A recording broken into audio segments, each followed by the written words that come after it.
But there is also poor communication. That's another problem people have when it comes to respect. Wow, how can that be?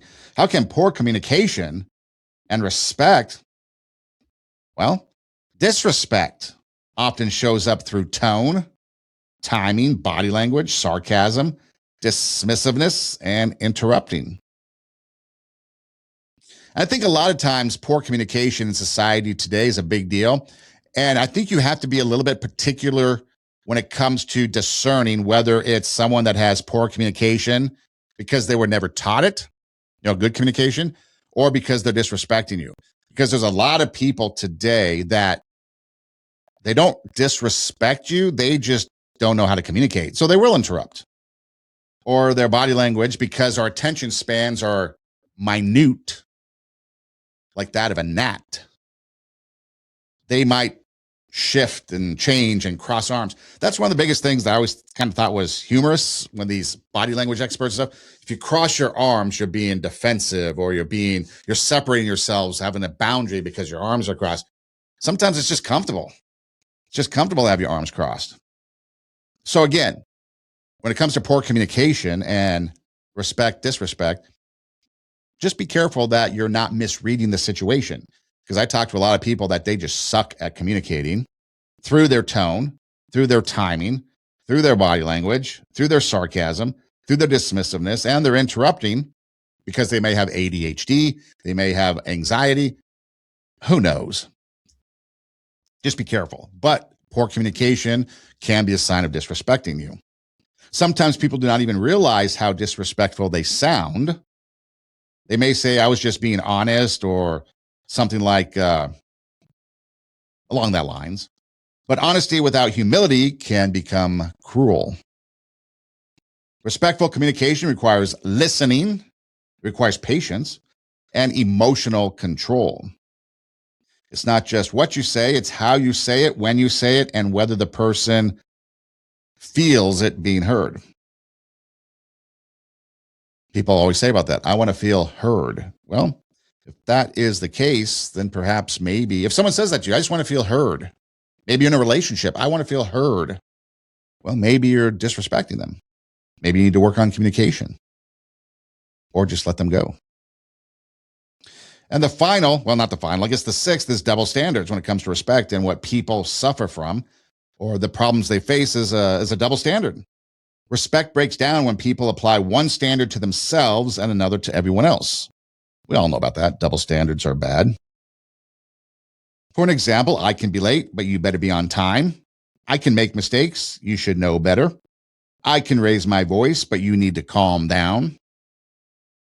You ever say calm down to a woman that's a little not calm? Good luck with that. But yeah, double standards. Boss, are you showing up on time? Or are you late? Parents, are you doing and setting the example to your kids? Or is there a double standard there? Do you raise your voice at your kids and tell them not to raise their voice at their siblings? Something to think about. But a double standard creates resentment because people feel used, judged, and are treated less important. Less important means perhaps contempt for that person. Respect grows when expectations are fair and consistent. And then the final problem that people face when it comes to respect is failure to repair disrespect. Everyone will fail at respect at some point. We all do. People say the wrong thing. People react emotionally to someone, what they say. Maybe you dismiss someone. Maybe you lose your patience. Maybe they lose their patience. So real damage often happens when people refuse to repair that disrespect or that respect, however you want to look at it.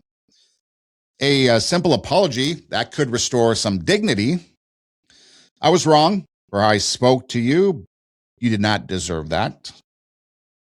But then maybe that's as far as we go, because maybe pride keeps us from saying it and going a little bit further. Maybe we justify our actions. Maybe we minimize our actions or blame the other person. So how you handle that fractured respect slash disrespect. Respect is not destroyed by one mistake as much as it is destroyed by refusing to take responsibility. So we're all going to make mistakes. There's no doubt about it. We are all going to make mistakes, but it's how we handle those mistakes. You apologize. And sometimes maybe it doesn't even have to do with how you handle the situation. For example, maybe there was something was wrong. And maybe that was it. Hey, I'm sorry. That didn't mean to go that way. And maybe there was no disrespect at all. You hear that a lot of times. Right? I'm sorry, man, no disrespect. You got to be careful about that because maybe there was disrespect, but then maybe there wasn't. I was just wrong. Sorry. Or maybe it was like, yes, I was wrong. You did not deserve that. I disrespected you. I apologize for that. I did not show you dignity. I did not display or I did not value you. I did not consider your worth. My attitude, my behavior towards you, and what I did directed towards you was bad. I apologize for that. That would take swallowing your pride, sucking it up, and taking care of business. So when it comes down to it, the bottom line, the biggest respect problems are not just about manners. They're about character. It comes down to character. Respect requires humility. Absolutely. Self-control, fairness, empathy, got to have boundaries, and of course, accountability. And these are some big words that a lot of people either don't truly understand or don't really adhere to. Respect requires humility, self-control, fairness, empathy, boundaries, and accountability. It means treating people with dignity even when emotions are high, disagreements are sharp, or authority is involved.